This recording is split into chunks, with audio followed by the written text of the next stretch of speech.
What were your initial thoughts when you heard your name called and pretty quickly? Yeah, I mean, quick is better than waiting because you get so excited.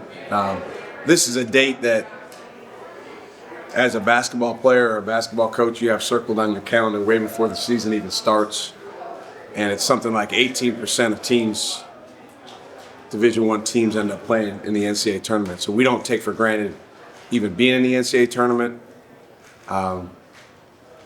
This is really an acknowledgement today of the fact that our guys earned the right to be in the tournament, and now it's all about what we do with it. You just faced one Patino, now you can play another one. What do you know about New Mexico? Well, I know they got a great team. I've known Richard Pitino for a long time. We actually were both hired by the same AD, me at VCU and him at Minnesota, so kind of have that common link. And before that, he replaced me as an assistant coach at Florida after I left to go to VCU. So awesome guy, awesome coach, done a great job there. Heck of a league, the Mountain West, and they finished first in the league, won the league. Obviously we'll dive into the particulars of who they are offensively and defensively. I know they have a guard Dent that was, I believe, player of the year in the league. And so this is, always the extent of what you know about teams until you hear the pairing, and then I'll leave here and go to the office and dive into getting to know them. Did y'all talk much at all, you and Richard, when he was taking that Florida job and replacing you? Any advice or anything like that Or? I don't remember. That was a long, long time ago. I just know when I left, I told Coach Donovan I felt bad for leaving. I was only there for 1 year. He says, "Don't worry about it, Shaka. I'll get someone better than you." So, Richard's a great coach. He does a heck of a job, and obviously comes from a family that is as good as it gets in basketball. You guys have been through this before. How much does having this NCAA tournament experience help you guys before? I think a ton. I think having been through the twists and turns of the NCAA tournament, I think both the wins that we've had and also the losses we've had, 6 games in the last 3 years for our seniors have, taught us a lot of lessons, taught those guys a lot of lessons. When you get to the NCAA tournament, it does feel different. There's a lot of different things around it.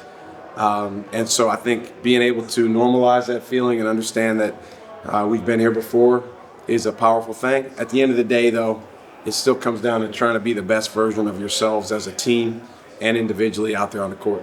Obviously, obviously when the bracket comes out, first thing you see is the opponent, where you're playing, those are the first kind of things. But what is the first night that you guys want you guys to kind of focus on? Where the game obviously is not till Friday, all that traffic stuff, let's figure. But what do you kind of want them to focus on this first night? We spent some time together as a team before coming over here just to talk about our mindset, our approach, which is much more important than who we play, when we play, where we play. It's about us, most importantly, being connected.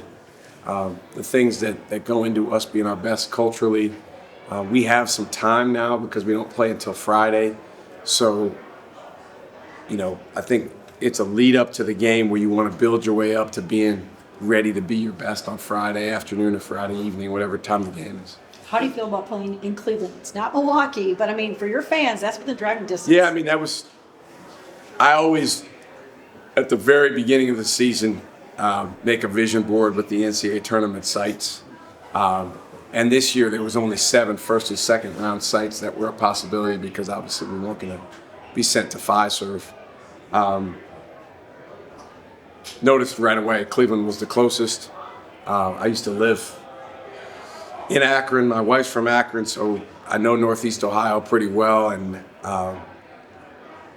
with it being the closest, that was at the beginning of the year, that's where you hope you go just because for your fans to be able to make the trip. It's a lot easier than Seattle or Denver.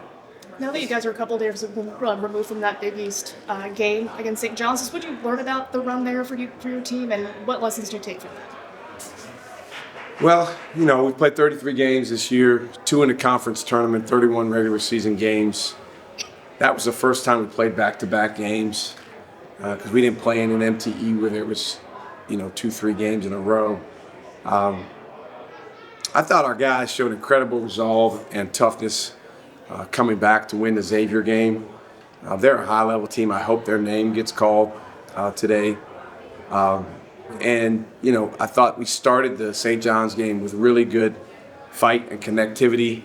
We just didn't sustain it well enough, and they deserve a lot of credit. You know, watching them play Creighton yesterday, it was a very similar script. Creighton was up by a little bit at half and, you know, was playing relatively well. And in St. John's, they just, right now, they have this surge that they create that's hard to deal with. But for our team, I think there's some defensive and offensive areas that we did well in New York that we can build on, and some areas that we got to do much, much better.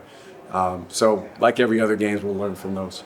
The senior class that followed you here now, 4 straight NCAA berths. Just what has this group kind of meant to this program to do what they've done? Well, just to give our guys some perspective, I gave them a little homework assignment yesterday when we got back. I said, I want you to determine the probability of a player or a team going to 4 straight NCAA tournaments if it is about an 18% chance as a Division I team to go to the tournament.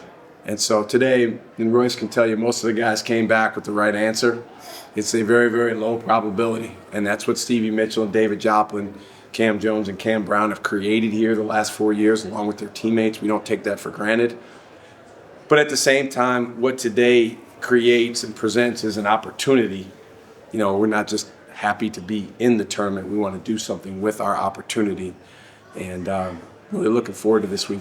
With you know, each year that you've been in the tournament with Marquette and going a little bit further, what do you feel like you've learned from each of those trips that can carry over when there's different teams? That's a great question. The first year we ran into, you know, a supercharged hot team that ended up going all the way to the national championship game, and it felt like, you know, the game kind of got out of hand early. So I guess the biggest thing we learned from that is, man, this is a high level when you get in this tournament, and whoever you play, that was an 8-9 game, whoever you play, you know, you better be ready to counteract, you know, high level of play.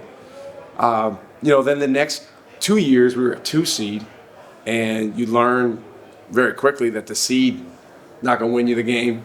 You know, it's just had such an unbelievable regular season. I believe that's the highest Marquette's ever been seeded since they've been doing NCAA tournament seeding. We did it 2 years in a row.